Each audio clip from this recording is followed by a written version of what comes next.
non-feminist men and women everywhere on Earth. This is Monday, November 16, 2015. Welcome to episode number 71 of the Vanguard Report, your weekly Google Hangout broadcast where we talk about all things that are at the vanguard of counteracting feminism. Now, we don't generalize about feminists. We don't say all feminists are a certain way. Well, no, actually, we do say they're all a certain way. Hey, Fetal Bogan, I really hate to disrupt your monologue here, but you do have a little bit of an echo somehow. An echo? How bad? Oh, I don't know what did I do about the echo. All right, well, give me a second here. Say something long-winded in 5 seconds. Oh, how much wood would a woodchuck chuck if a woodchuck could chuck wood? Nope, still sound a little bit off, man. Must be something in my microphone settings. Maybe I could do something in my system settings here. Almost like you got a feedback of yourself, like something that's picking up on some. Oh, did you touch something there? Talk to me, man. No, I didn't type anything. Okay, yeah, you're still echoey. Okay, I'm not doing anything unusual. I haven't set up my microphone in a strange way or done anything out of the ordinary. So, gosh, I don't know what to tell you. I'm going to fiddle with my microphone settings here. And this is the kind of stuff we try to do before the show starts, but now we're doing it in the middle of the show. Oh.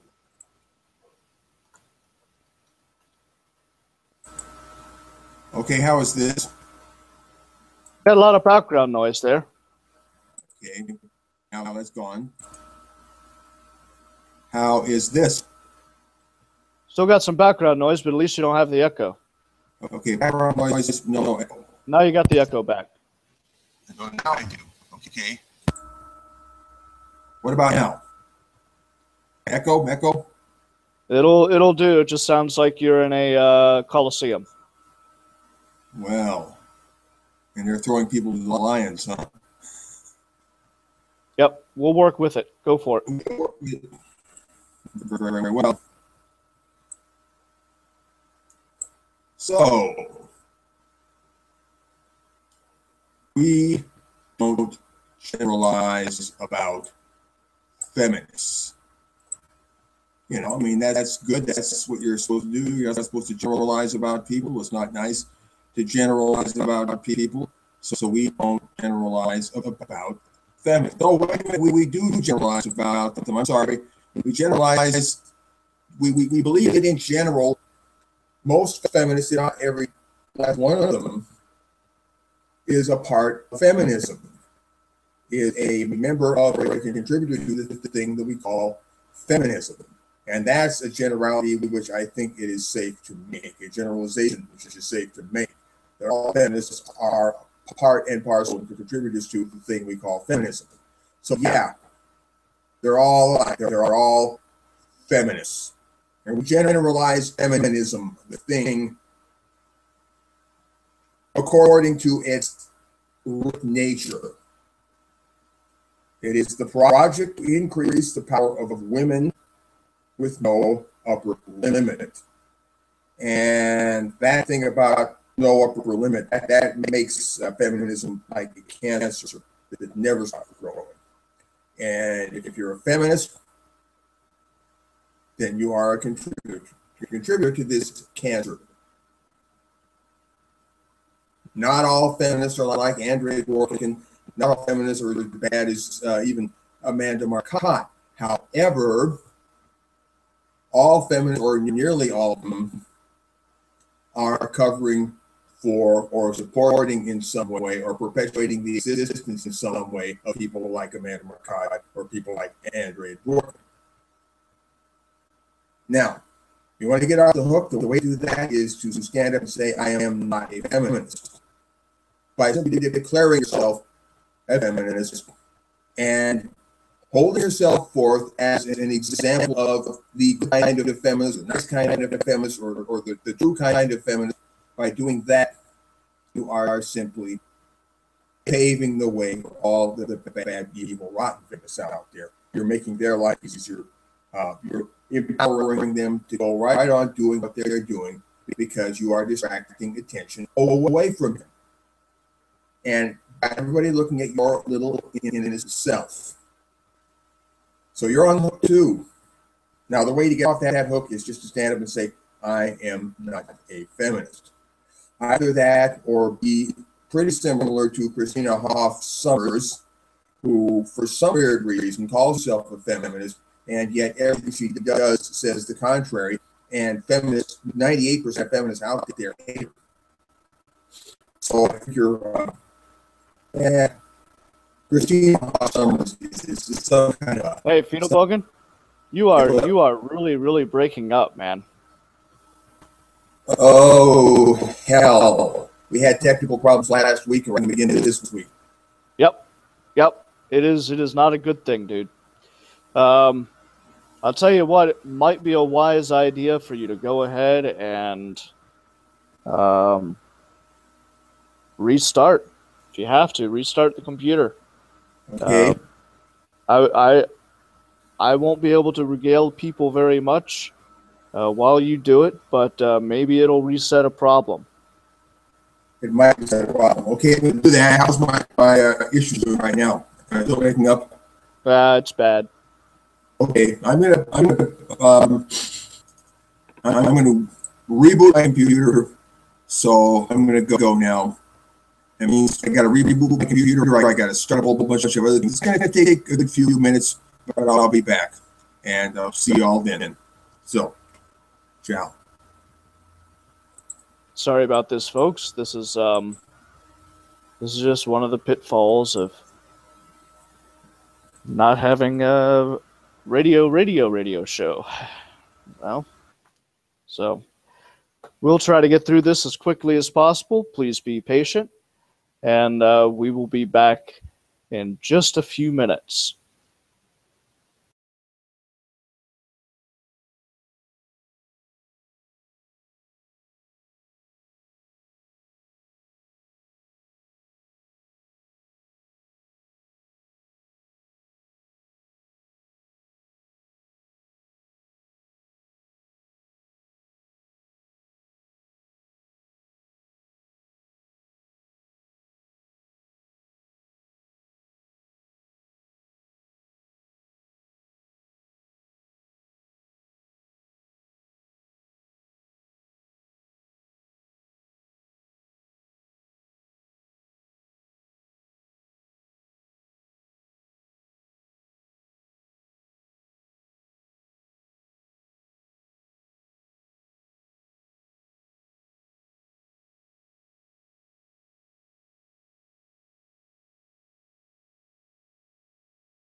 Folks, we are still rather on break right now, waiting for Fiedelbogen to come back. It does look like we've got somebody here with us, though.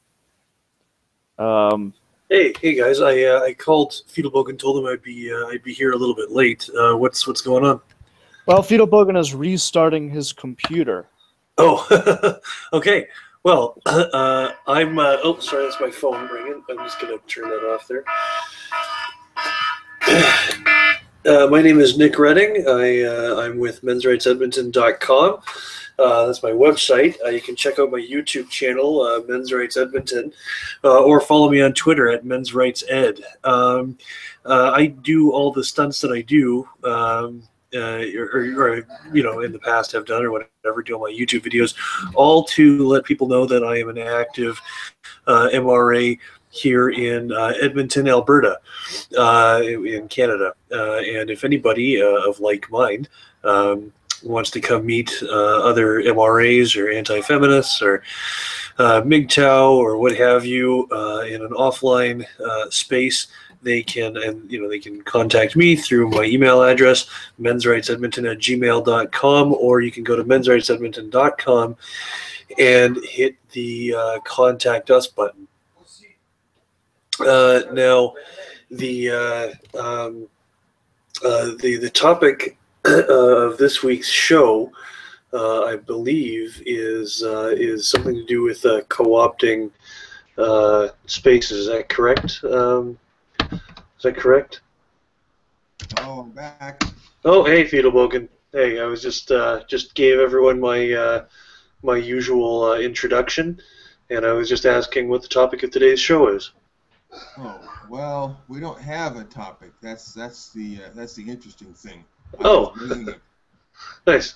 Well, we had a little discussion planned out there. I was just in for my opening monologue here, which got totally scrambled like an omelet. I was just saying that, yes, we don't generalize feminists. Oh, yes, we do generalize feminists. I mean, we generalize feminism, and there's got to be something about feminism that ties all feminists together by means of their participation in the thing called feminism. And on that level, I think it is correct to generalize about feminists as being participants in something called feminism. And so I was attempting to isolate what that something might be. And basically, what I was driving at was that the feminists who aren't so bad, they're not as bad as Amanda Marcotte, they're not as bad as Andrea Dworkin. What they're doing is they're providing cover. The nice, friendly, stupid feminists out there who just believe in equality, right? And they don't hate men, right? Well, they're just there to distract you and to distract your attention away from all the rotten, evil feminists and the rotten, evil things rotten, evil feminists do. Because by the end of the day, it's the rotten, evil feminists and all the stuff that they do which defines feminism as feminism. It's not the nice, friendly, fluffy feminists who define feminism as feminism. There's no real substance about those people. They're fluff, but then like fluff, they fill the air and sometimes so thickly that you can't see anything. And that seems to be their main function, to just fill the air and camouflage and create a smoke screen or a fluff screen so you can't see the true nature of feminism, or you won't think about it. And Nick, anything you want to add to that?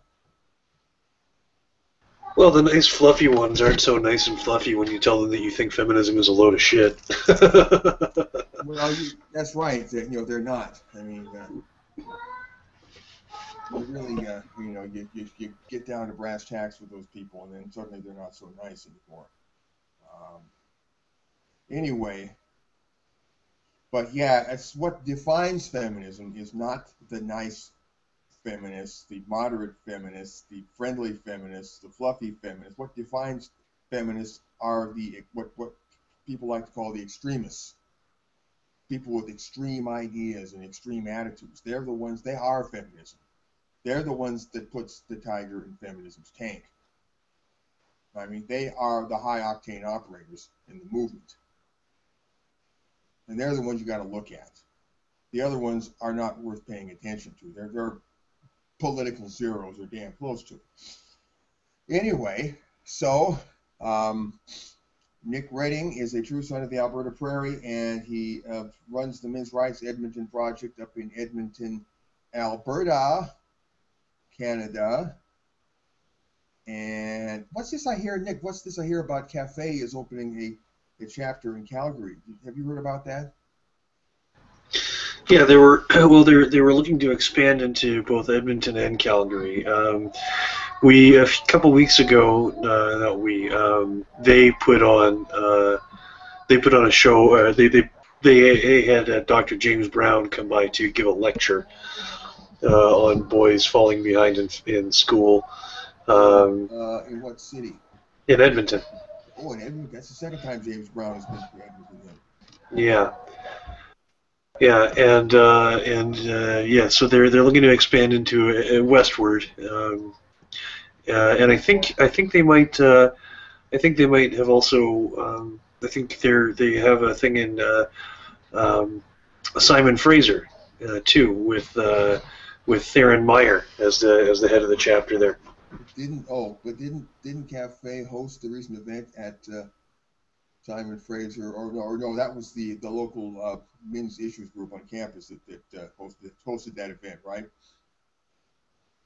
Well, yeah, but the talk with like after Karen's talk, Cafe uploaded a video of some MRAs and MGTOWs in a bar talking about Karen's talk. So, and Theron Meyer was one of them. So. Well, I missed that. Anyway, yeah, that breaks my heart. Vancouver is less than 100 miles from where I live, and I simply could not get up there for love or money. But anyway, yeah, well, I'm going to have to check out that video. I haven't seen it. If you can drop me a link sometime, Nick, that'd be great. That'd be awesome. So, yeah, Cafe is spreading out everywhere. They're going to go to Calgary. They want to go to Edmonton. Sounds like pretty much every college town is where they're attracted to. And that would be Calgary, and that would be Edmonton, and that would be Vancouver. And it certainly is Toronto. Anyway, yes. No, I was just going to say, I mean, it's yeah, it seems that way to me too, and it's good. I think that it's good that we have coordinated, organized groups like this, like Zen Men and Cafe hitting various universities, because that is a major turf for feminism. That right. is their number one turf beyond all question. I mean, that is their power node. Once they lose the universities, they're done. They're done. They're done, and they know it. Yeah. They know it. They know it deep in their stinky little guts. They know it. So yeah, that is people who control the higher education system, or just the education system in general, especially colleges. I mean, that is where whatever is taught in universities is basically what has been given the stamp of approval by the culture at large. And it powerfully shapes the culture and the society in which it's embedded. And right now, feminism and its kindred ideologies have got a stranglehold on academia, and especially the university system. And that's where we need to dislodge them. And if anybody's interested, I think anybody out there can start a non-feminist student group on any college, anywhere. Doesn't even matter if you are an officially endorsed group by the college itself, or by the student union itself, or anybody. You don't have to be an official campus group. You can form unofficial ad hoc group and still make your presence felt on campus.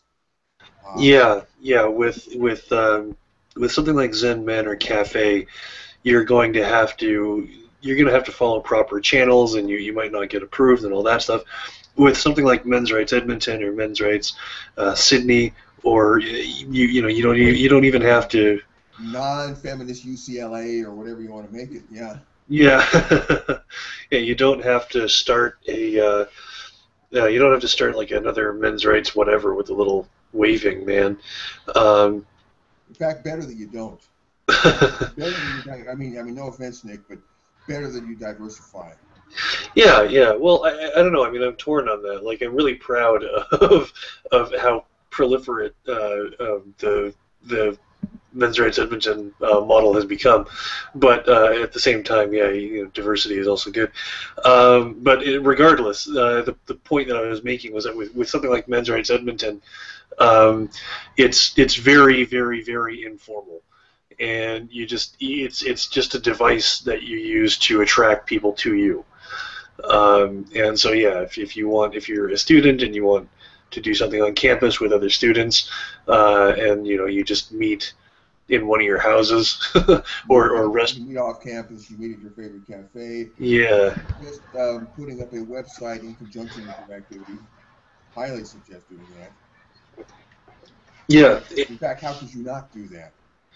And yeah, start up a website and be visible. Like, don't hide, don't sneak around.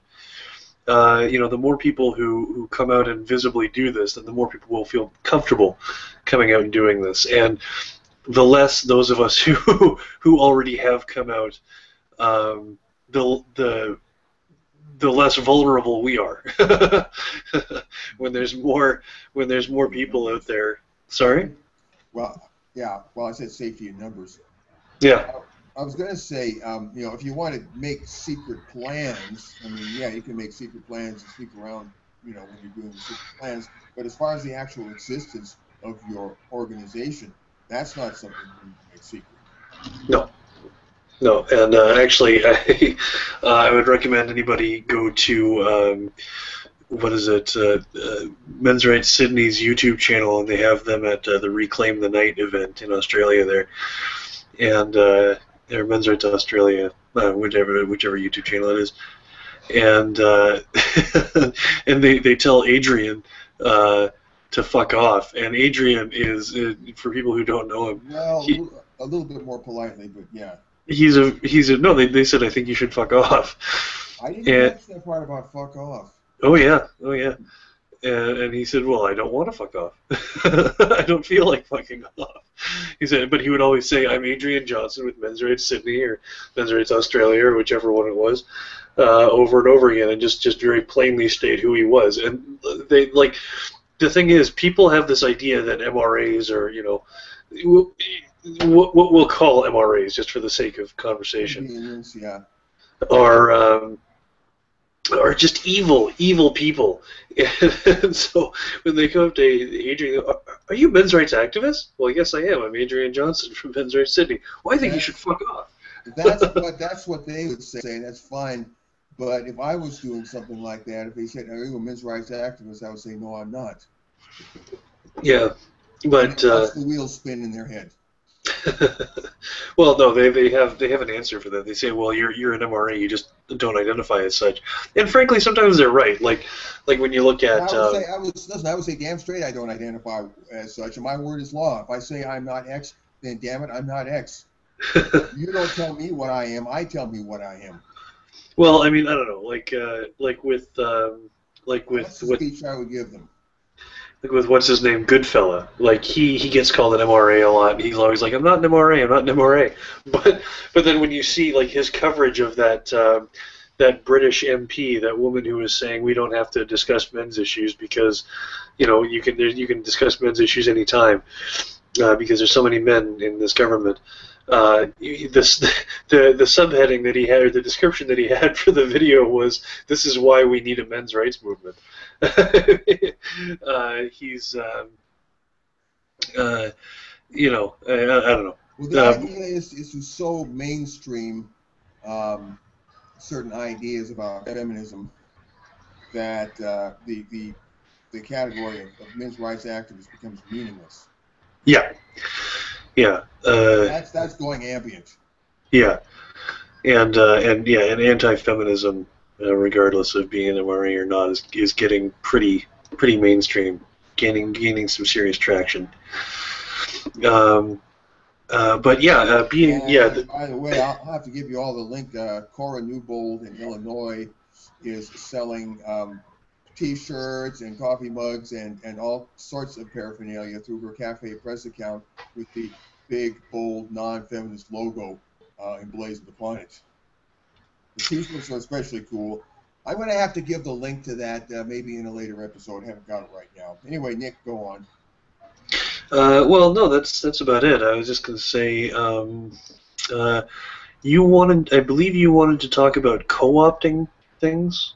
Oh, yeah, we're going to talk about, but first we're going to lead into that a little bit. I wanted to, and then after we have this little talk, then we'll go on and talk about, links and all that sort of thing.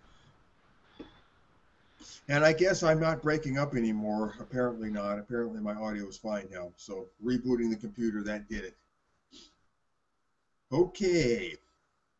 On Twitter, everybody on Twitter, I'm on Twitter, at Fiedelbogen, Fidelbogen, at Fiedelbogen. Follow me on Twitter. Okay. So on Twitter, they got this cool new feature. They haven't had it for very long. Polls. You can actually post a poll, any subject you want, and people on Twitter will answer. Twitter posts the poll up somewhere. I'm not sure where they post it, but it gets put out there, and people see it, and people respond to your poll, and you can do a lot of exploration of the zeitgeist by just asking questions and seeing what kind of feedback you get. And I've done some of those recently, and I'd like to share a little bit that I got off of that, what I learned. I asked the question, how should we prioritize the struggle? Does men's rights come first or opposing feminism? Okay. And so he had two choices, men's rights or opposing feminism. So what happens is the poll goes out and gets posted somewhere, and sometime later, I think roughly a week later, it comes back to you. It just suddenly shows up on your Twitter feed, and there it is with the percentages. So here's what I got for that question, how should we prioritize the struggle? Does men's rights come first or opposing feminism? We got 62% of the respondents check off men's rights should come first. 38% voted for opposing feminism. They prioritized opposing feminism. So there you go. 38% of the people in my poll wanted to prioritize opposing feminism, and 62% of those people wanted to prioritize men's rights. Which means at this point, I guess, on what little this poll tells us, okay, take this with a grain of salt, but it does accord with my general observation.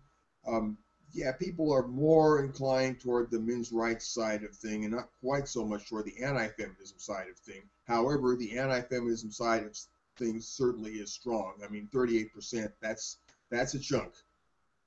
So, yeah, just for the record, I'm one of the 38%ers. Now I asked a couple of other questions, I did a couple of other polls here, and both of which I think are especially interesting in light of the first one that I just shared with you. Next poll question I asked was, which cause realistically stands a greater chance of mustering political force, men's rights or anti-feminism?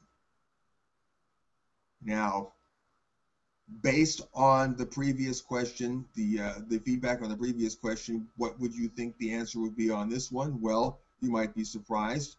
The answer that I got back was 44% of the respondents said that men's rights stands a greater chance of mustering political force, and 56% said that anti-feminism realistically stands a greater chance of mustering political force. Interesting. That is, of course, perfectly in line with what I think. I think that if we beat the drum for anti-feminism, or simply exposing feminism, telling people about feminism, and not talking about the men's rights side of things, but just a purely political diatribe against feminism as feminism, that's something in the minds of many people, the majority it looks like, that has a chance of going somewhere politically and getting off the runway. And you know what? I kind of think so too. Now, let's go to the next poll. And I've only done 3 of these so far. Here's the third one. And this was an agree or disagree question. And the statement, the proposition that I put up for their consideration to agree with or disagree with was the following. Anti-feminism should be the vanguard political icebreaker, which opens up the sea lanes for men's rights to follow. Now, the response to this was interesting. The choices I gave, the 2 answers, 2 little check boxes, were agree and disagree. 100% agreement. There was no disagree. Everybody agreed with that statement. And I'll read the statement again. Anti-feminism should be the vanguard political icebreaker, which opens up the sea lanes for men's rights to follow. And 100% of the people who responded to that Twitter poll agreed with that statement. So this is interesting. Those 3 questions. 100% of the people say that anti-feminism should be the vanguard initiative in our politics, and yet on the first question, they say we should prioritize the struggle in terms of men's rights.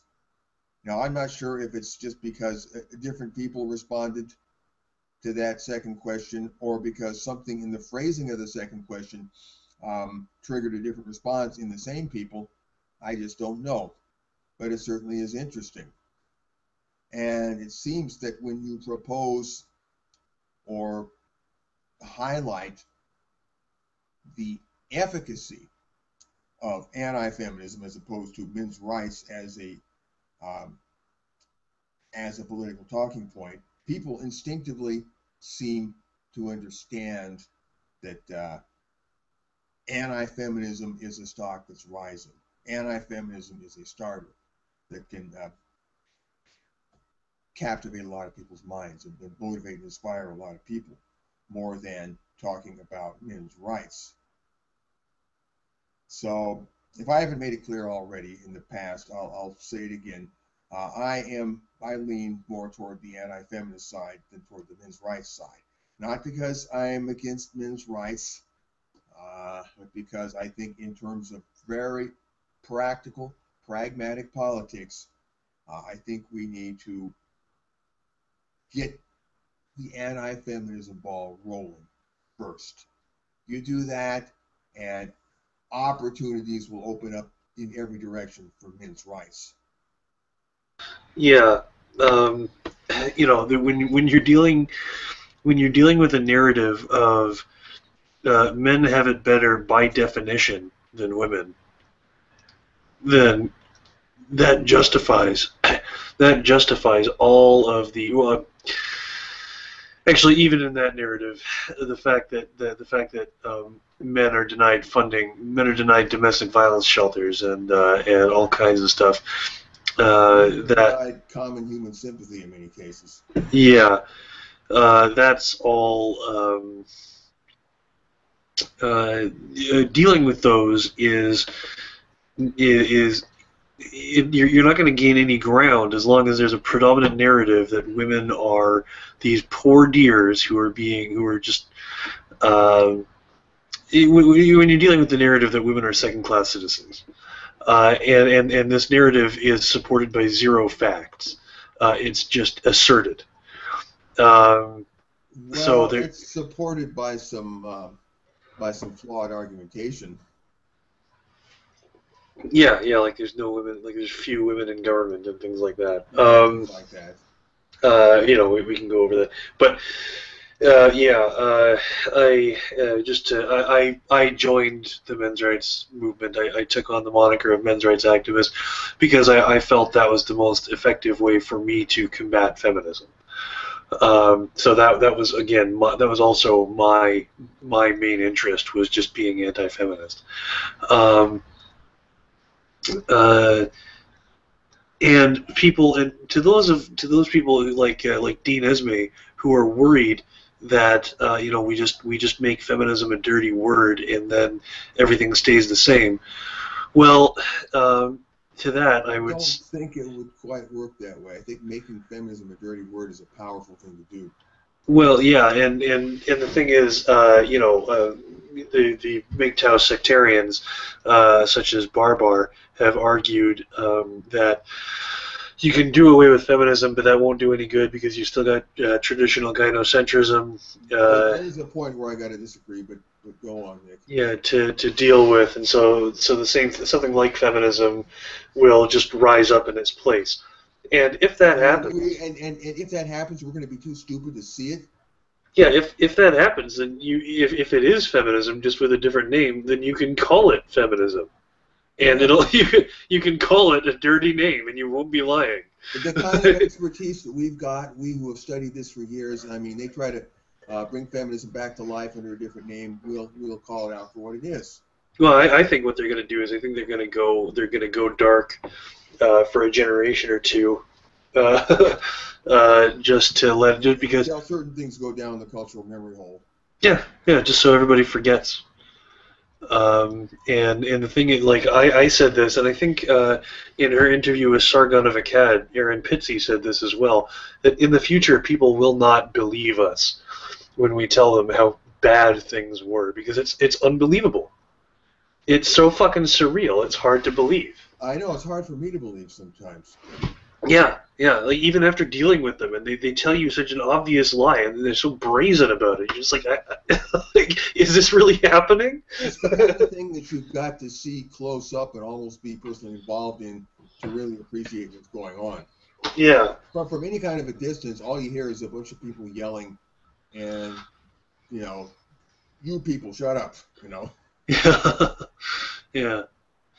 But yeah. So, in any case, I think that once feminism is agreed on, that there's a consensus that feminism is a very bad thing, then any attempt to bring that back, or even if you're just going to trade on traditional gynocentrism, you can still call that feminism. Like I was saying earlier, if someone brings back feminism under a different brand name, then you can just call it feminism, and you'll be perfectly honest. But the thing is, like, words, like I've been called a Luddite because I was hesitant to get a smartphone.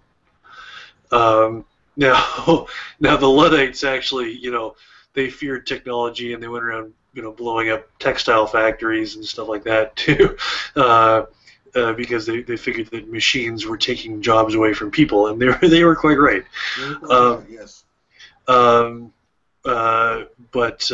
I've never sabotaged a textile factory in my life.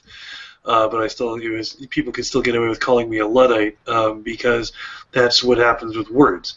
Right, like they become colloquialized. So feminism can basically mean,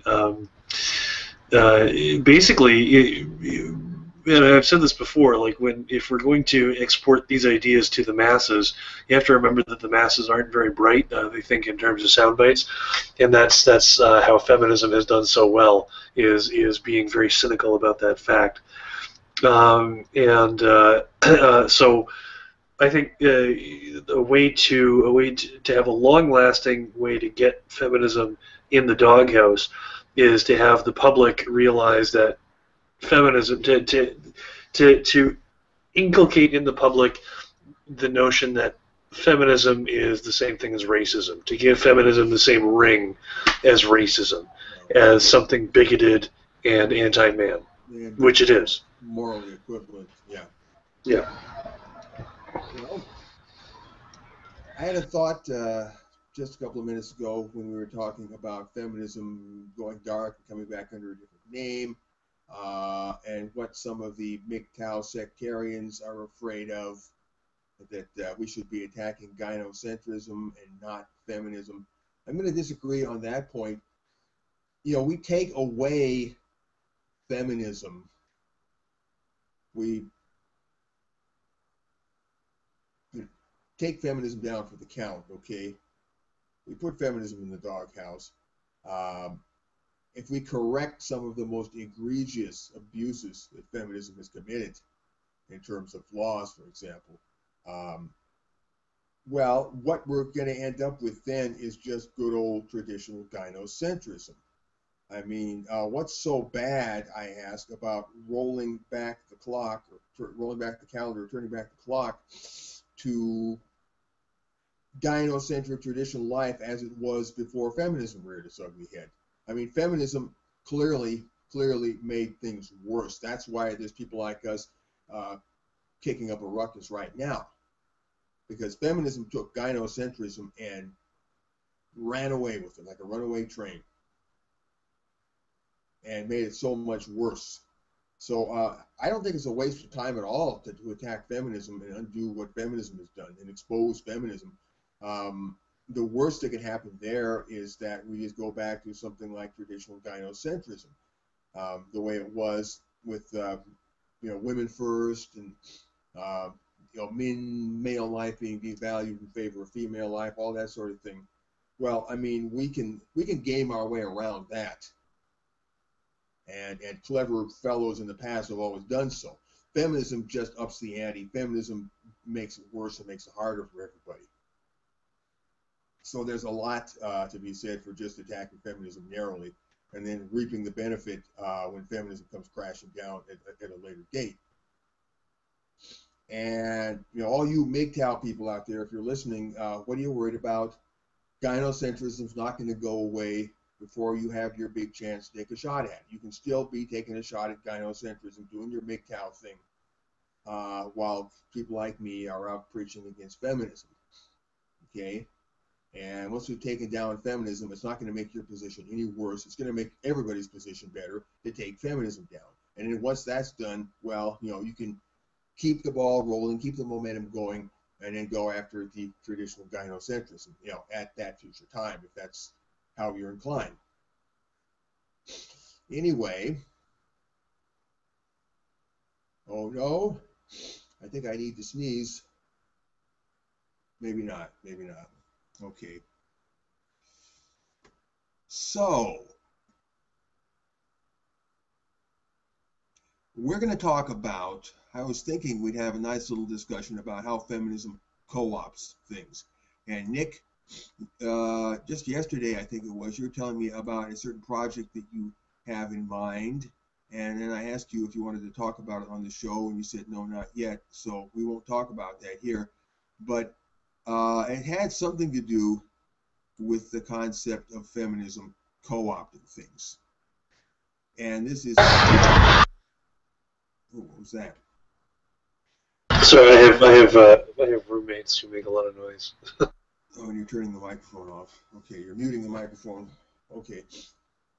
Anyway, that's what feminism does. We've seen it in the case of Atheism Plus. That was an attempt to co-opt atheism, to make atheism a feminist thing, controlled lock, stock, and barrel by feminism and infused with feminist ideology, not just as you might think, the simple lack of a belief in God. It's lack of a belief in God plus feminist ideology and social justice ideology. Okay. And this is what they do. They try to co-opt or infiltrate or colonize every form of human community they could possibly get their hands on. And the list could go on. Of course, Gamergate was another example. Gamergate was different in many ways from Atheism Plus, or not Gamergate. Gamergate was the backlash, was the rebellion against what was being done. But basically, what was being done was feminists and the social justice crowd were attempting to break up and co-opt and colonize the computer gaming community, which was and is a very large and vibrant cultural sector.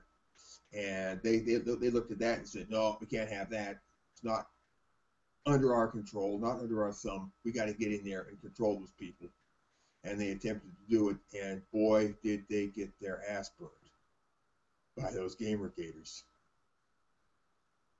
Yeah, and I mean, I remember this, like in the 90s when I was a kid and heavy into video games. The politically correct, the politically correct also. This Gamergate thing. This wasn't, you know, with Anita Sarkeesian. This isn't the politically correct sector. This isn't the politically correct sector's first attempt to co-opt video games either, or to shame video games. Like all of the moral authoritarians, both left and right, were going after video games, and in the early 90s, they were complaining that they were too violent. So Mortal Kombat traded on that. The Mortal Kombat fighting game series traded on that controversy by coming out with a series of video games, and they're still popular to this day. Like, they're still making Mortal Kombat games. At one point, the right-wing moral authoritarians were going after Dungeons and Dragons. That was a little further back. Yeah, that was in the 80s. Yeah, in the 90s. Yeah, so Mortal Kombat traded on that controversy by making a series of games where, like, every time you punched your opponent, like, a bucket of blood would fly across the screen, and then, like, once you beat them in the match bad enough, they would stand there dazed, and then if you knew the proper code for your controller, then you could do some big elaborate execution called the fatality, where you would, like, you know, grab onto their skull and, like, pull their spine out their back, or, like, crazy shit.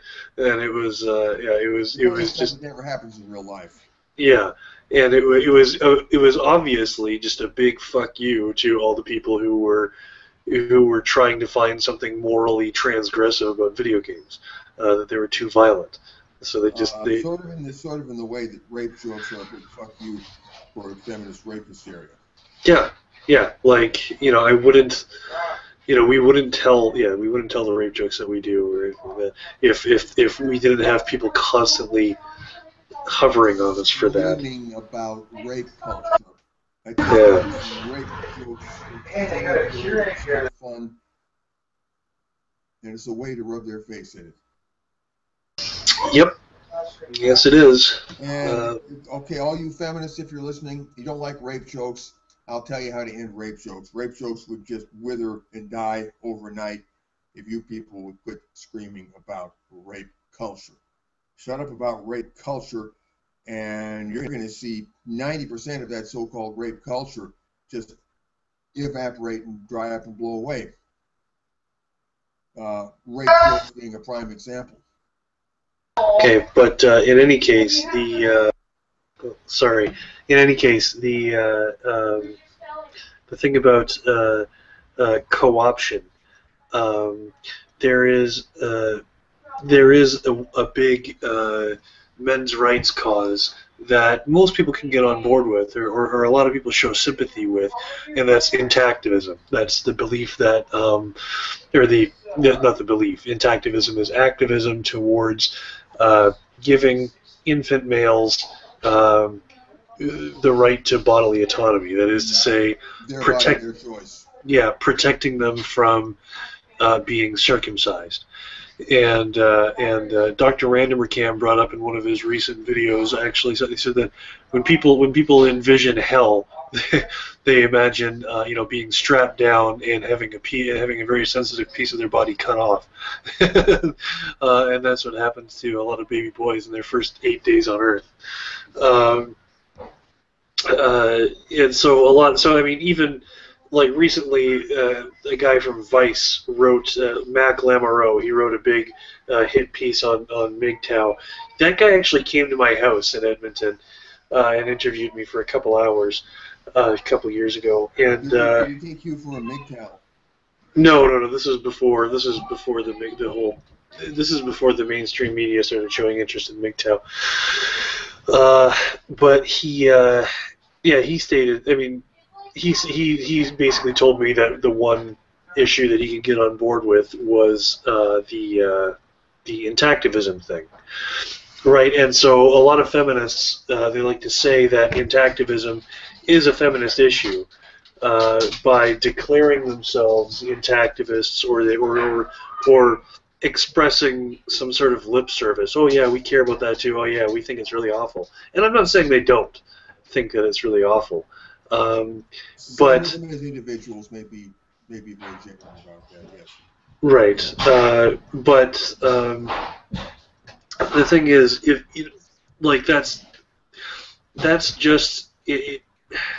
that's just another example. If intactivism is something that feminists want to co-opt very badly, and from what I understand, they are making some strides into that online. But they're just going to do what they always do. They're going to declare it theirs and then render it inert. Right. That's it. Like if they were so concerned about it, I mean, they have a pretty powerful lobby. They could have done something about it. When they want to ban the word bossy, they can get the First Lady, an actress from Glee, which is a very popular TV show, and the CEO of Facebook. They can get all of them together in a campaign to ban the word bossy, but when it comes to protecting infants from genital mutilation, they can't seem to get their act together. They don't care about male genital mutilation enough to actually put together an initiative to do something about it. But they want to take away the political sting of that issue as an issue. They particularly want to take it away from the men's rights crowd. Yes, they want to take away that ammunition. Yeah, and what we have to be prepared for, what intactivists and MRAs should be prepared for, is the eventuality that if and when MGM does become illegal, the feminists are going to say, "Oh, we did that. That was us."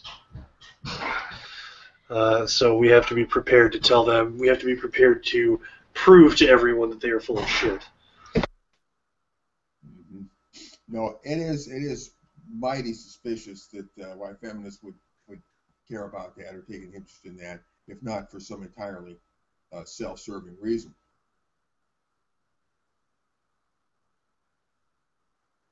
Well, no, I can actually see some of the coffee shoppers actually being concerned about baby boys. Shoppers, the least important sector of feminism, or the least significant. You know, the ones who shouldn't be calling themselves feminists, and yet they do. Well, I actually don't think that the coffee shoppers are any better than the ones at the top. I think they're just not as well placed. Well, of course, we don't want to generalize the coffee shop feminists. They're not a monolithic group, after all. Yes, they are. They believe in the patriarchy. Okay. I'm going to have to mute the mic for about 15 seconds here. Nick, you want to carry on for 15 seconds or 20 seconds? Okay, so if there's any cause that you, or any cause or any community or anything like that, that you see being co-opted or being threatened by feminist innovation, I would recommend that you start some sort of group or something. If it's it doesn't matter if it's video games or religion or anything else. Oh my God, I'm sorry. I'm gonna have to move my computer into another room. Anyway, it doesn't matter what it is that you're doing, what community you belong to. Feminists are going to try to co-opt it. They see everything as theirs. They see everything that is not currently feminist as something that is an empty vessel that is merely there to be filled. Frontier territory to be cleared and broken to the feminist plow. Yeah, and so, sorry, and so, if you are part of some community and you're worried that feminists are going to take it over, then I would recommend you start a club or a group or something that has that particular thing. Yeah, focus as the main focus of your group, but throw non-feminist before it. So if it's model airplane flying, then your group is non-feminist model airplane flying. if you fear that feminism is encroaching on the model airplane game. Yeah, just put non-feminist right up front. Yeah, I have to just sort myself out for a couple minutes here, so I'll be right back too. Okay. All right. Okay, while Nick is away, feminism colonizes human communities. They're out to colonize every community they can get their hands on and make it a part of feminism. They don't want 1 square inch of space in the universe to go independent of feminism, not if they can help it. They want feminism to saturate the cosmos down to the last quark, if they can possibly make that happen. So they've got a long way to go, and I can tell you right now, they're not going to get there.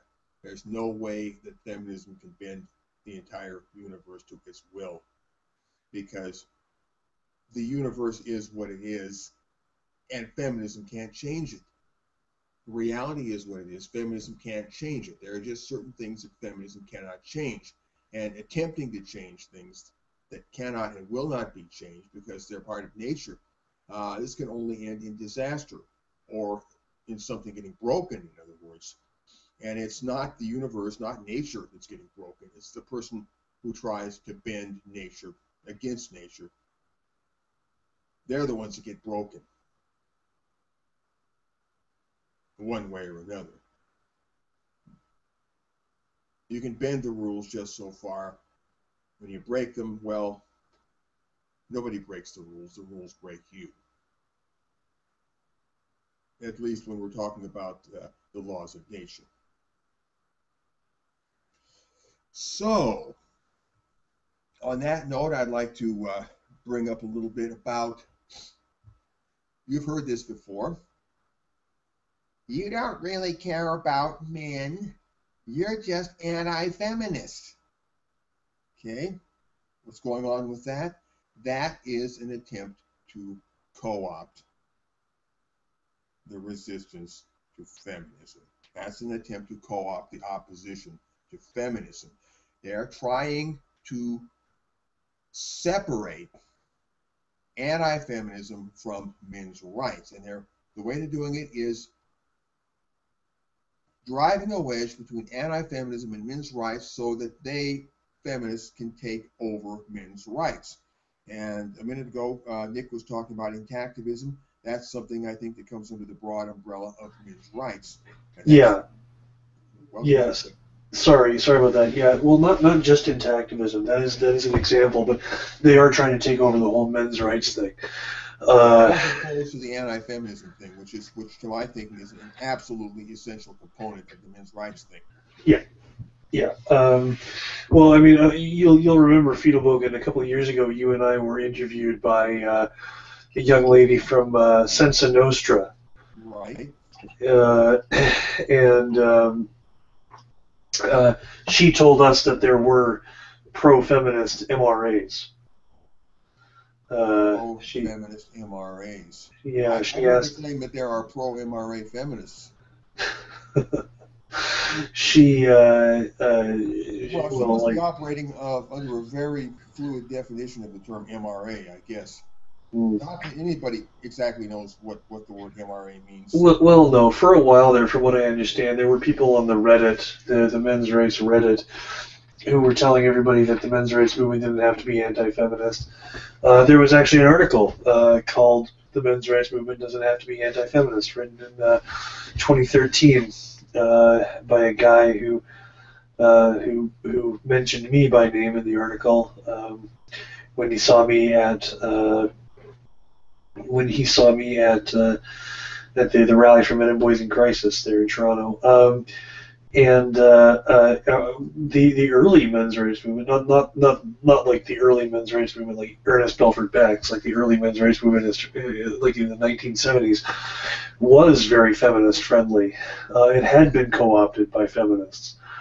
They'll tell you that if you go against feminism, you'll never get anywhere, or your movement won't be taken seriously. And if your whole purpose is to go against feminism, then not going against feminism.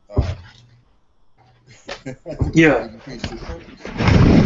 Oh yeah, and I have had people try that angle, with me, like telling me that if I wasn't so anti-feminist, or if I didn't focus on anti-feminism, then more people would listen to my message. And it's like, so wait a second, so not being anti-feminist would help my anti-feminist message. Is that about right?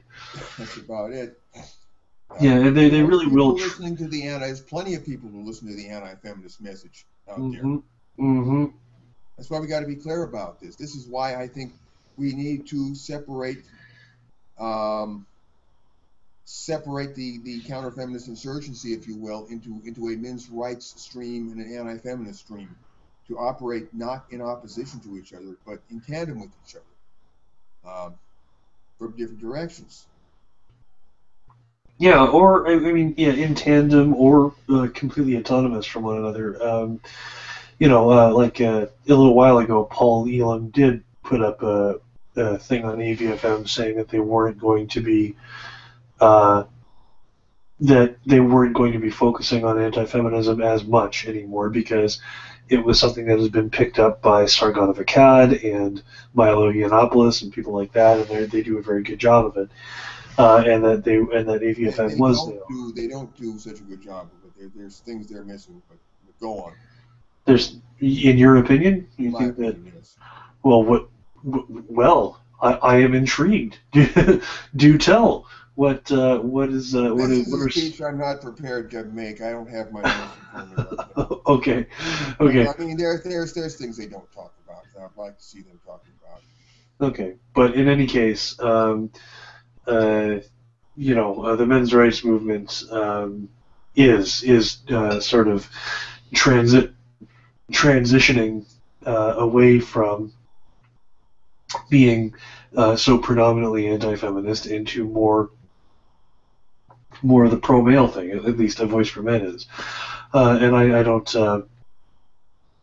have a problem with that. After all, they produce this hangout every week, getting the straight anti-feminist dope out there. I think that having pure anti-feminist argumentation sorry? In the mix. Yeah, and along with men's rights discussions, I think those two things go hand in hand together. They do go hand in hand together. Well, I don't know if they walk hand in hand, but they're not in conflict with each other. They're not at odds with each other. No, you've got an ideology that by its very nature subjugates men. And then you've got... How can you not be against feminism if you're working for men's rights? I mean, you've got to have some analysis of feminism and what feminism does to men. Yeah. You got to be an anti-feminist. the people who say, you know, men's rights doesn't need or shouldn't be anti-feminist, they're saying just take men's rights and wad it up and flush it down the toilet. In effect. It's like saying, okay, I know you want to be an atheist, but like, can we pray to Jesus together? Exactly. I love it, man. like, I know you're an atheist and you have all this logic stuff, but believe in God. Come on. Mm-hmm. No, you can't separate men's rights. I mean, in the long run, you can't separate men's rights from anti-feminism. In the short run and in the public eye, and this is the important thing, in the public eye, you've got a strict anti-feminist movement and a more men's rights movement.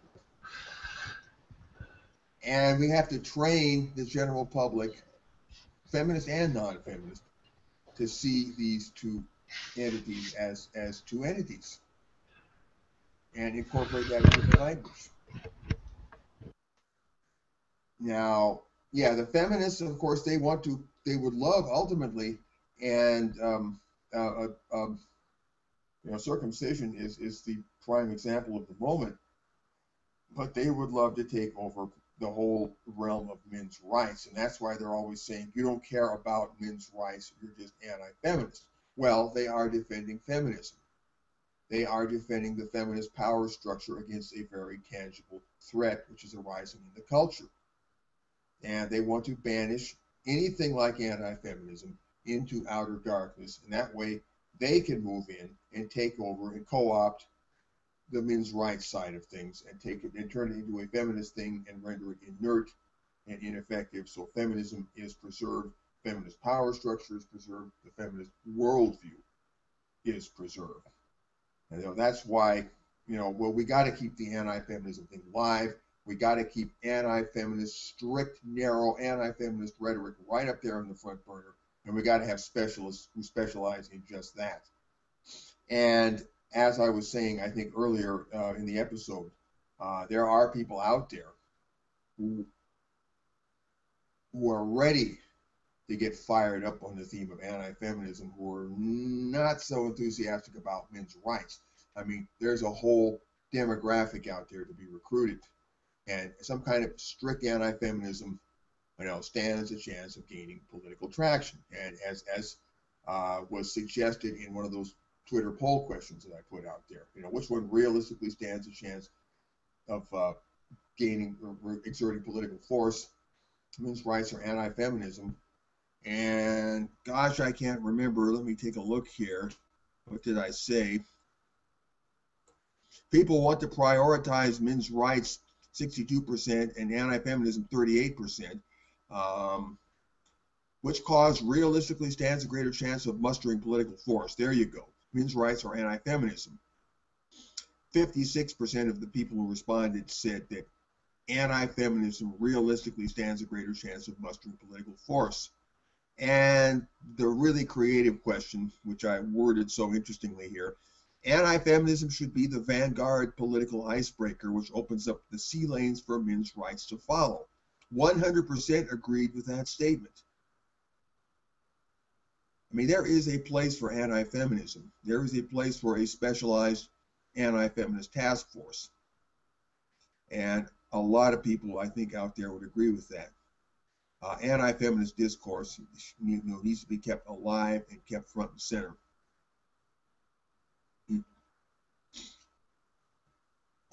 Well, for two reasons. One, we don't want feminists to co-opt men's rights and preserve feminism.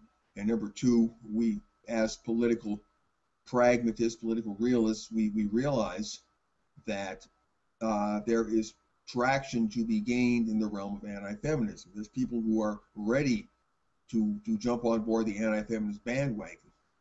So I guess that's about all I've got to say about that for now. But remember, the feminists are trying to split the movement into anti-feminism and men's rights with the idea that they're going to kick anti-feminism to the curb and they're going to go in and smother men's rights in their embrace and kill it and totally take it over. And then the feminist power structure will be preserved and the feminist worldview will be preserved. That's what they're doing, and we have to block them. somehow. We have to throw a wrench in that plan. Nick, anything you want to say? No, I just want to reiterate. I just want to emphasize that. Mr. Meadowker, formerly known as the Internet Aristocrat, he said it best. These people, social justice warriors and the like, they infiltrate, they co-opt, and they destroy. Every time. That's what they do with everything. I think that it doesn't just stop with anti-feminism and men's rights. I think that because the thing about feminism is that it's not actually about the issues that they say it is, right? Like, of all the women. Listen, they really don't care about rape, for example. Yeah, of all the women who have been prevented from speaking in North America over the last few years, I can't think of a single one that has been shut down by non-feminists. No, nor can I. Well, the issue I see is identity politics. Even more than that, even more than politics, James. How so? No, because we're looking at with the SJWs, we're looking at exceptions and division based upon an identification of the self rather than by the merit of the action. Membership. Yeah, status. It's not orthodoxy. Yeah, it's not what's being said that matters. It's who's saying it. That is very consistent across the board with these people. I think that Western civilization has to learn to. It has to be inoculated against this. I think this is. These trends are. They're kind of like a cold. I think that this is something that has to be. This is something that has to be identified and described and identified as a transgression, like lying or murder. You have to be able to point out exactly what these people are doing and have part of our cultural experience and part of our wisdom. Yeah, we have to have a name for it because it's not just it's not just literature describing it. It's not just a way to talk about it. Yeah, it's not just men's rights and intactivism. It is absolutely everything that these people want to co-opt and destroy. And if you're not hip to their if you're not hip to their routine, then they'll come in and they'll rob you blind. And yeah, I mean, I don't know about you, Fetal Bogan, but I mean, like, I've had friends who, when I started getting into anti-feminism, they started getting into feminism and social justice.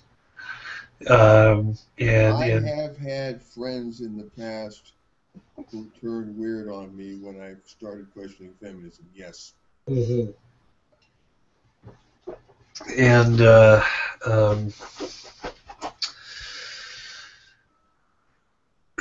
yeah. I mean, a lot of people who do this have had family who have turned hingy on them, and I don't know what else to say. You have to learn to stand your ground. You have to never apologize for something. Never apologize for something you know isn't wrong. But don't think that placating or conciliating is going to work with these people. Give them an inch, they'll take a mile. Oh yeah. Just learn to keep principles over personalities. I don't know. political over the personal?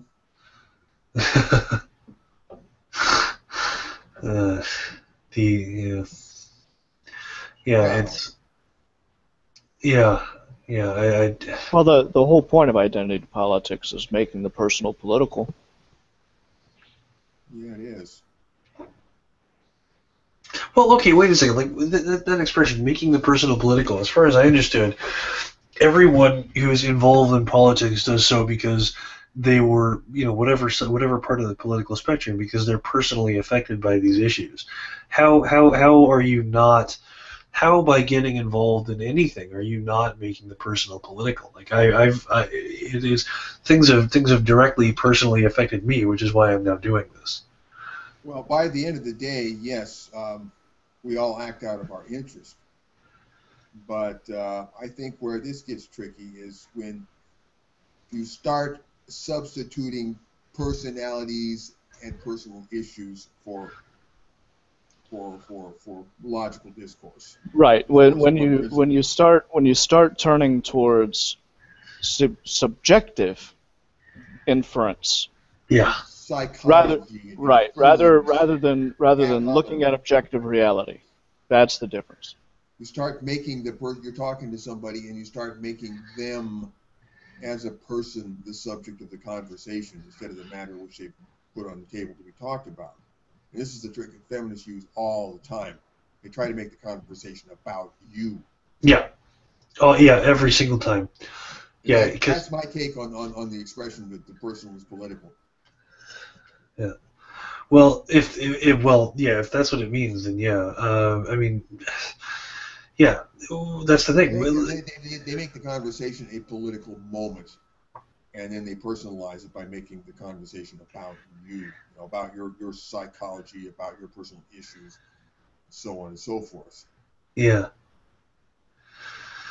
Yeah, it's very frustrating, but you can't always bring it back to the conversation, and sometimes in a very funny way. Like when I was at the 2015 or 2013 slut walk, rather, and I just kept repeating, "I love sluts, I love sluts," and there's that one girl.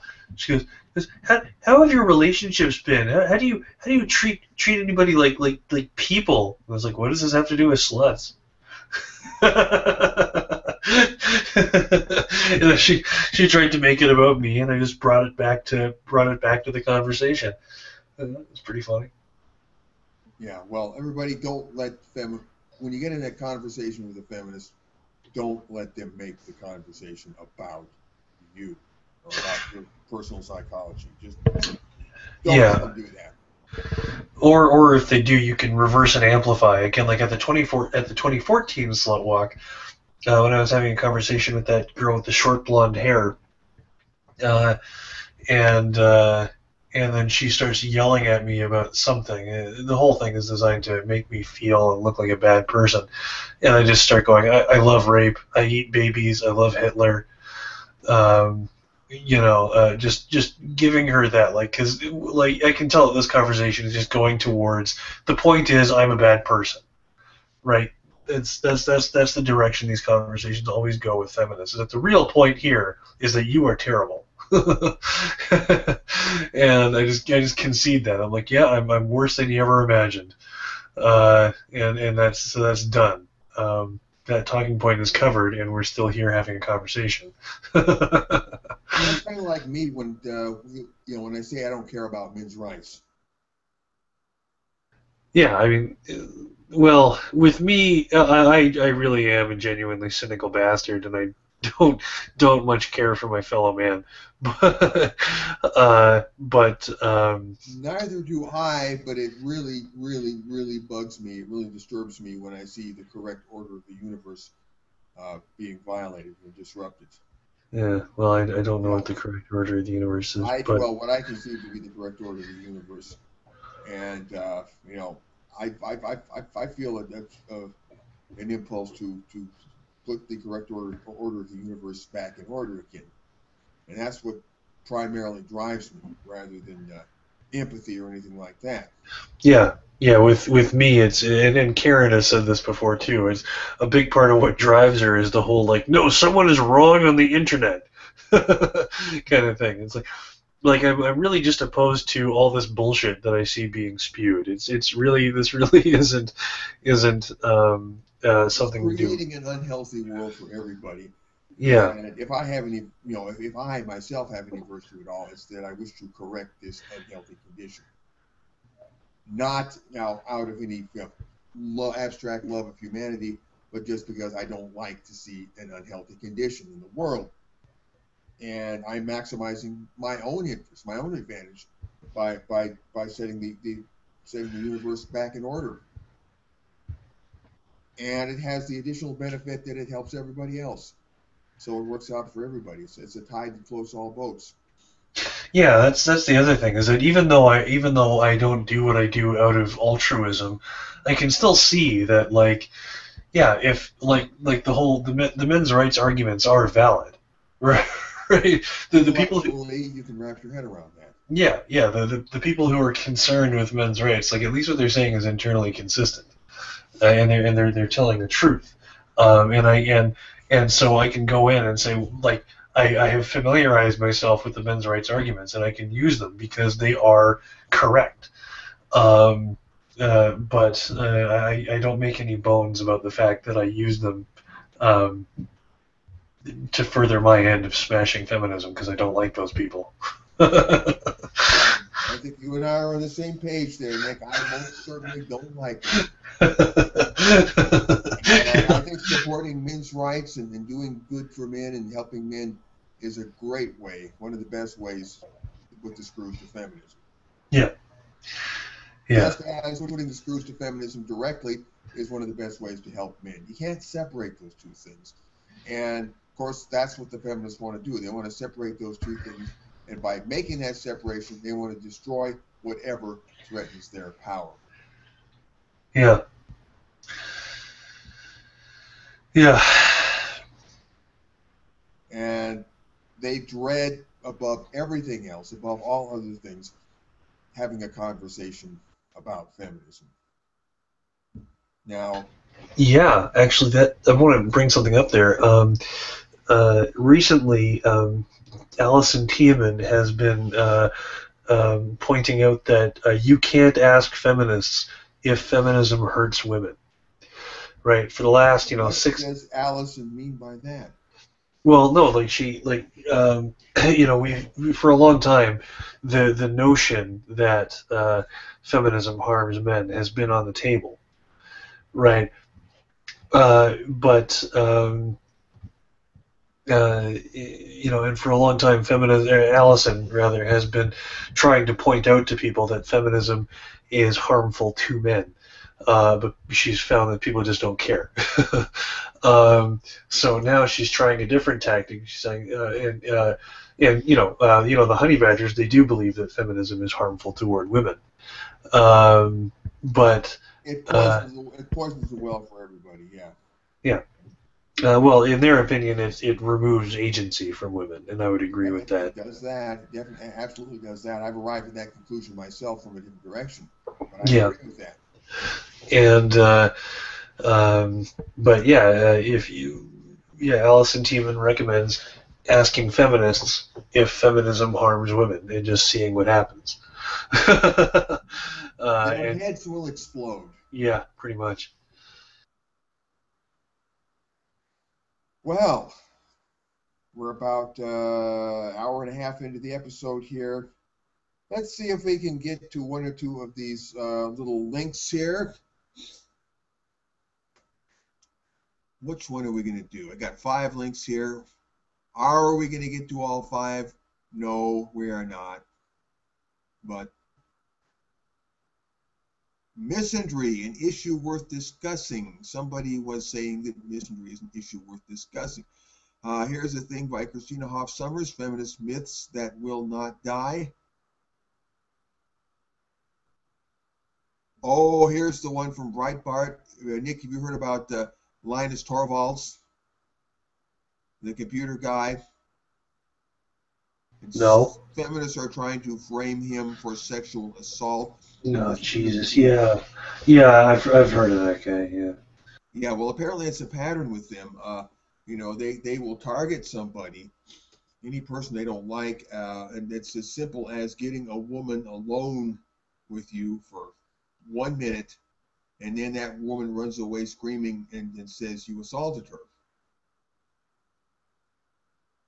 And this is what feminists are doing now. They're doing this in an organized way. Yeah. Let's. Which one are we going to look at here? Domestic violence campaigns need to start recognizing male abuse victims. Radical Tumblr feminists. Let's look at the one about Breitbart here, the Breitbart article about Linus Torvalds et al.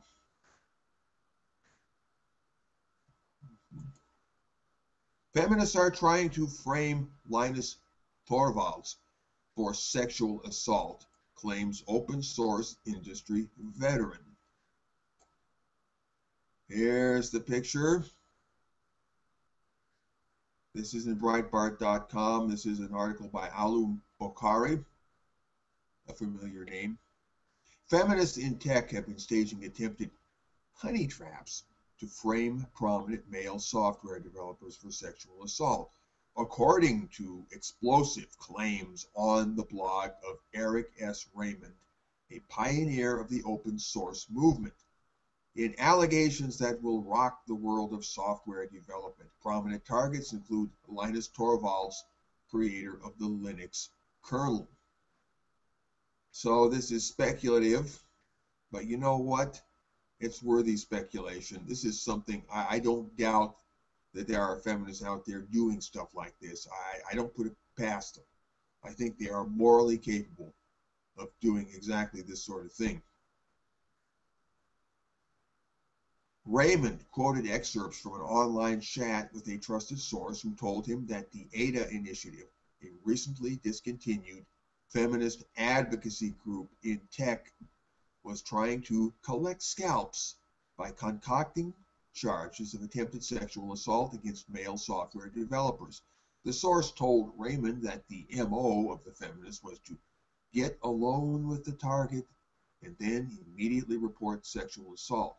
The source said he had stopped mentoring female developers over fears that they might fabricate such charges.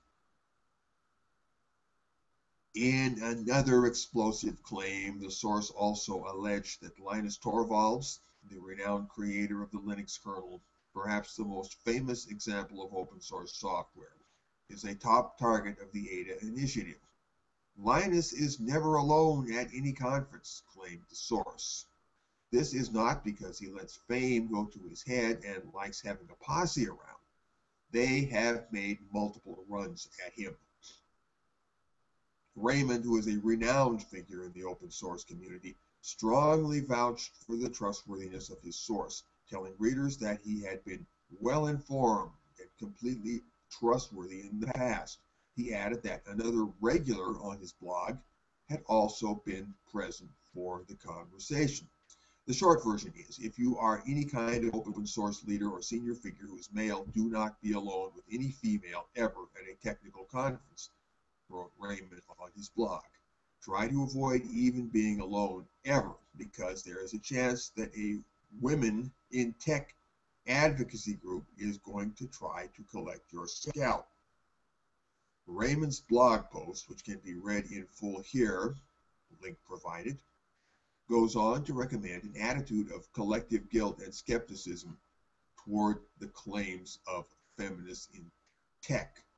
And I think by that he means collective guilt of the feminists themselves. They have made multiple runs at him. Just let the implications of that sink in for a bit.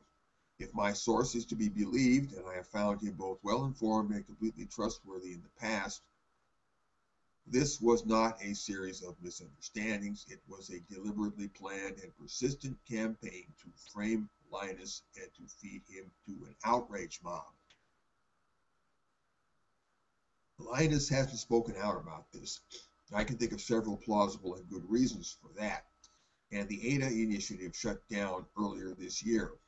Nevertheless, this report is consistent with reports of SJW desinformatia tactics from elsewhere, and I think it would be safest to assume that they are being replicated by other women in tech groups.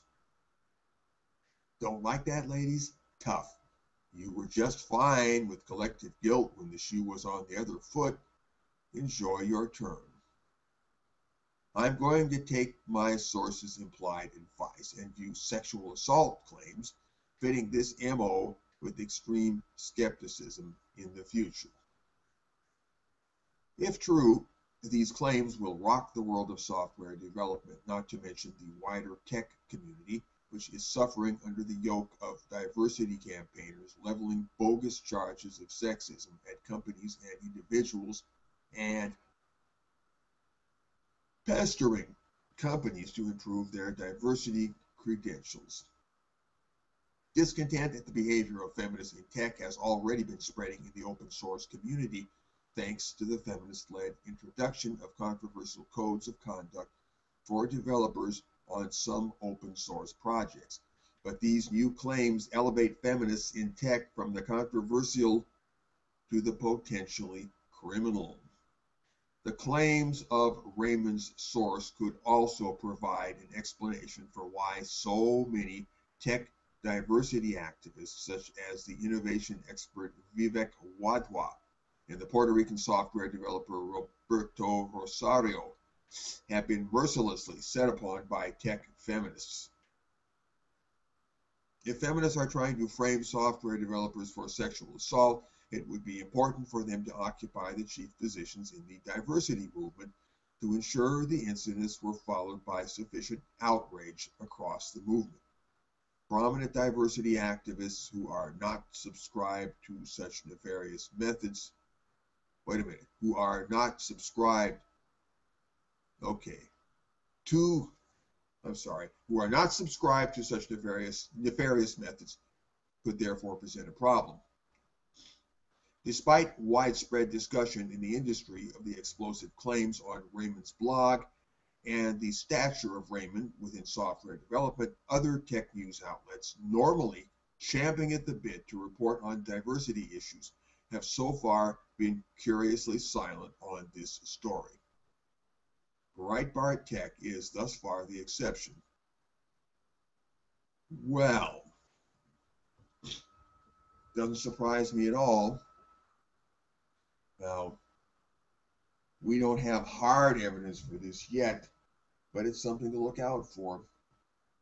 I mean, this is the kind of people we're dealing with. This is what feminists do. And you've got to suspect the worst, because if you don't, you will be blindsided. Tragically blindsided, especially if you're going to be a high-profile person as a non-feminist, and you're going to just put your lack of feminism out there. They're going to come after you, and you got to be prepared for it. And this is pretty low, setting somebody up for an accusation of sexual assault. But that's the kind of people we're dealing with. Nick, you want to wrap that up with anything?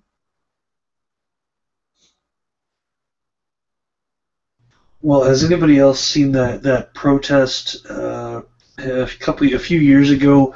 There was a Christian preacher on a campus, and a young woman got closer and closer to him and shoved him over the edge of the wall. Yeah, and she screamed, "Get your hand off my breast!" Yes, now, I saw the video. I posted it on my blog back then when it happened. That was horrendous.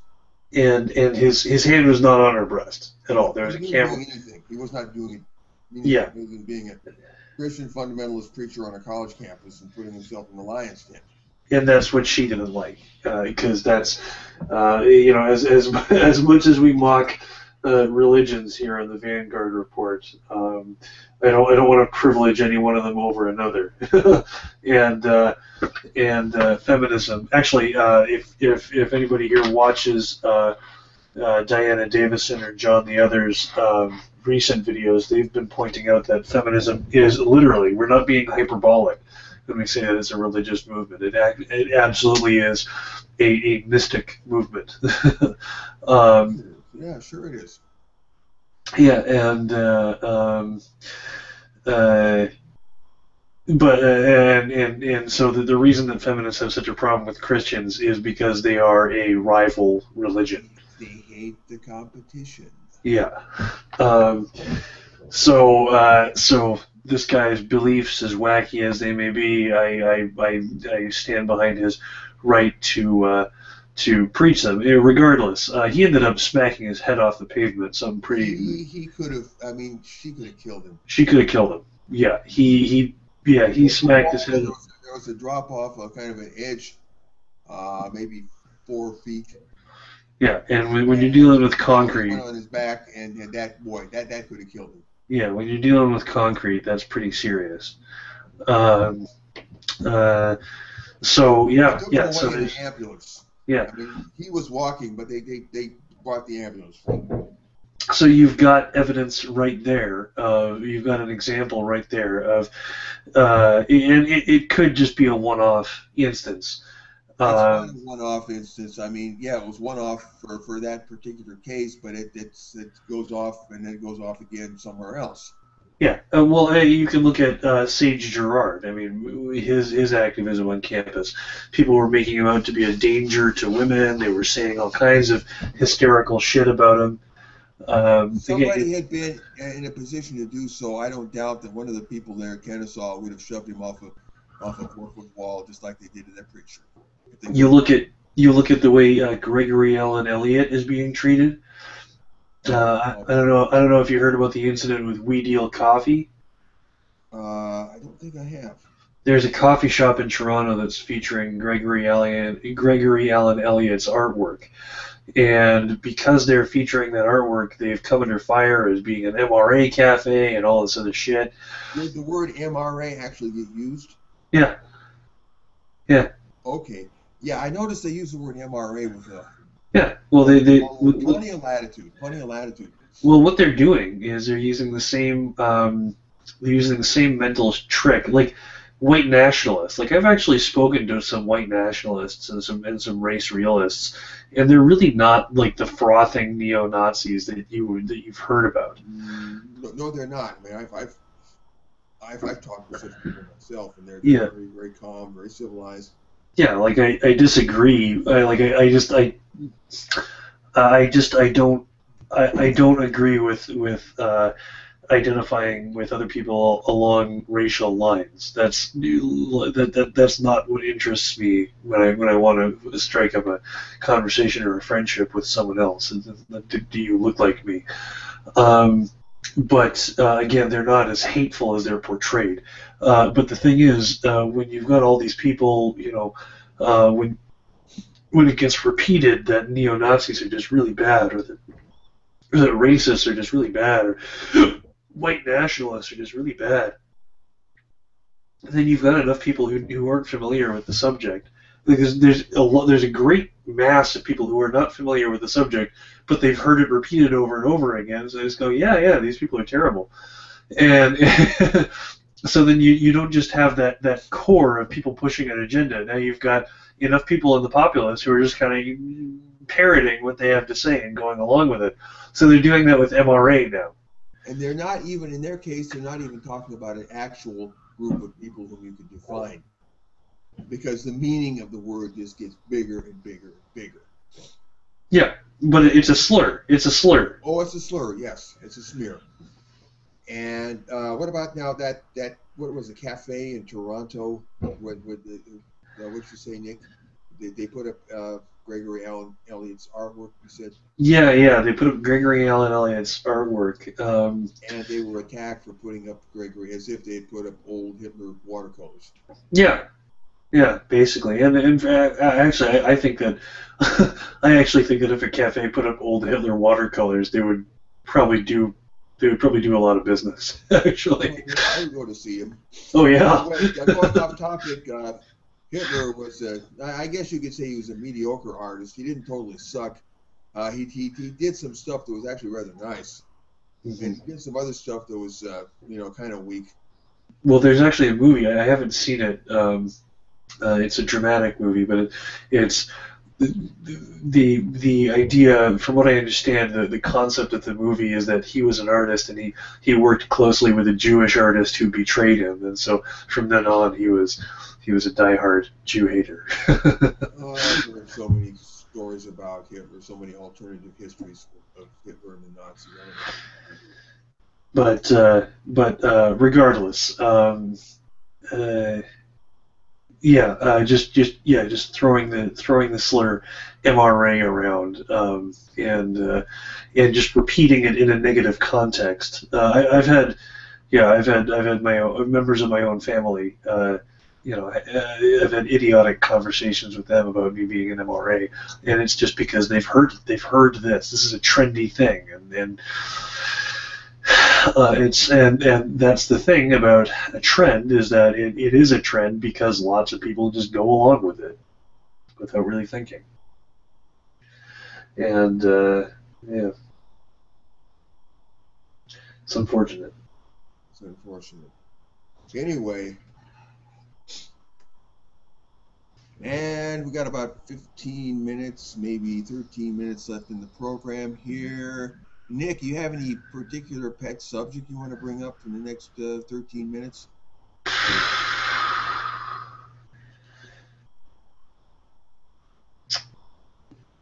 Nope. Nothing I want to talk about. I think I'm pretty well talked out. I am feeling rather under the weather. I have a cold, or the beginning of a cold, and I think my voice kind of sounds like it. I think I sound a little bit stuffy. Anyway, I'm feeling like wrapping the show up here, but let's see.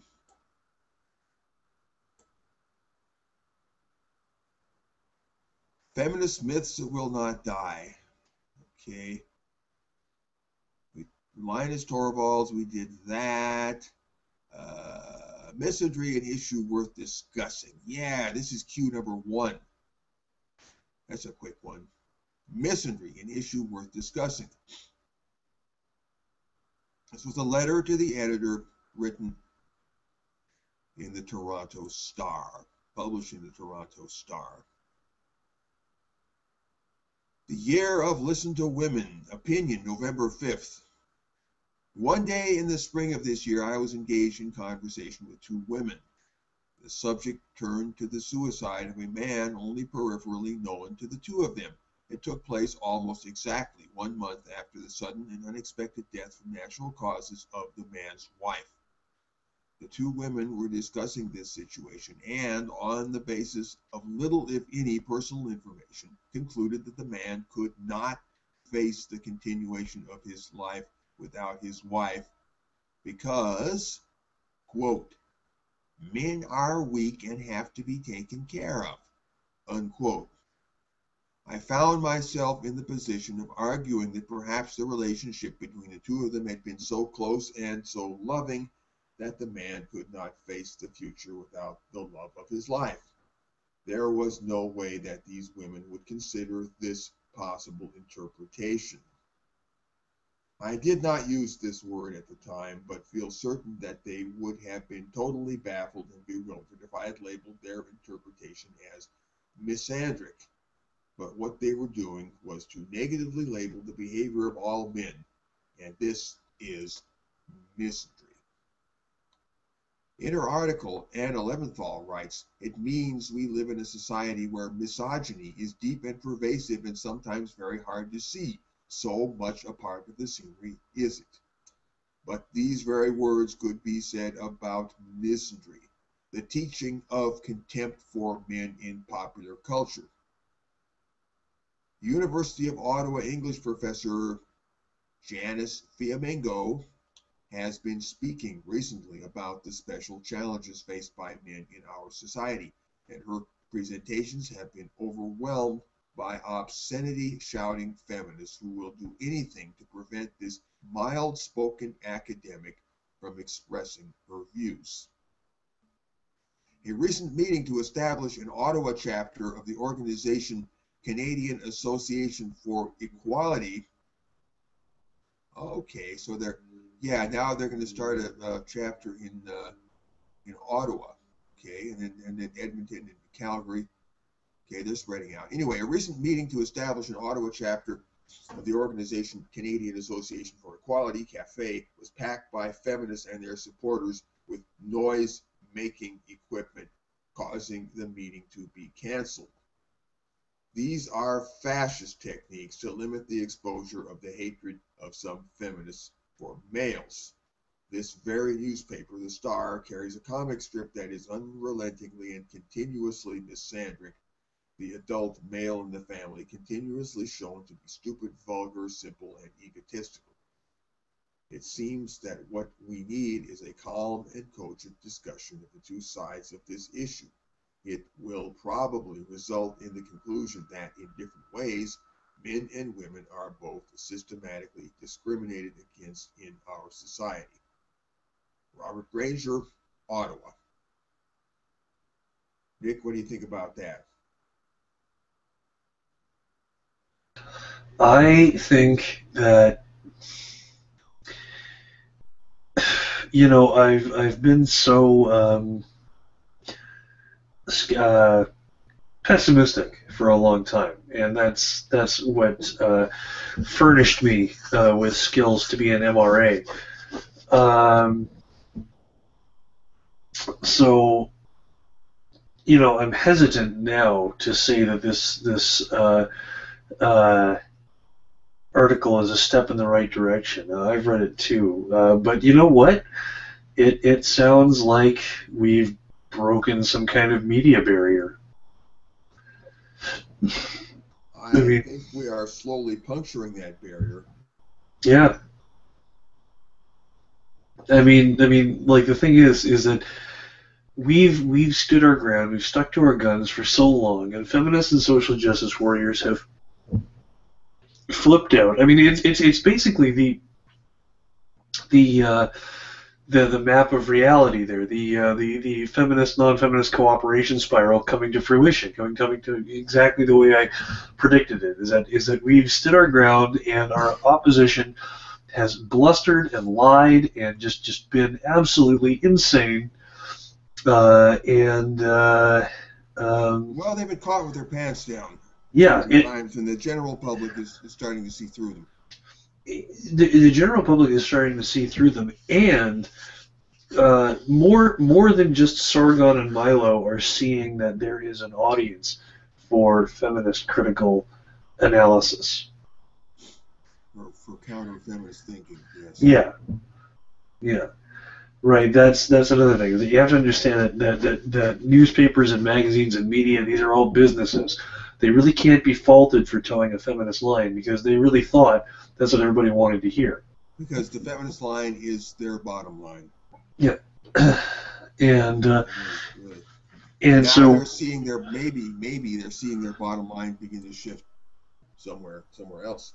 Yeah, we've shown them that there's enough people who, like, when I was on radio shows, when I was doing the radio show circuit over the "Don't Be That Girl" poster campaign, every single person who called into every single show I was on was supportive of me.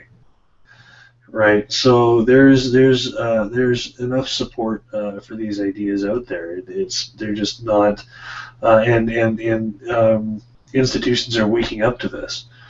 Right, I mean, I kind of feel like I'm like, you know, all my life I've been watching documentaries about, like, social change, and, like, this is the point where this shifted, and this is the point where this shifted. I think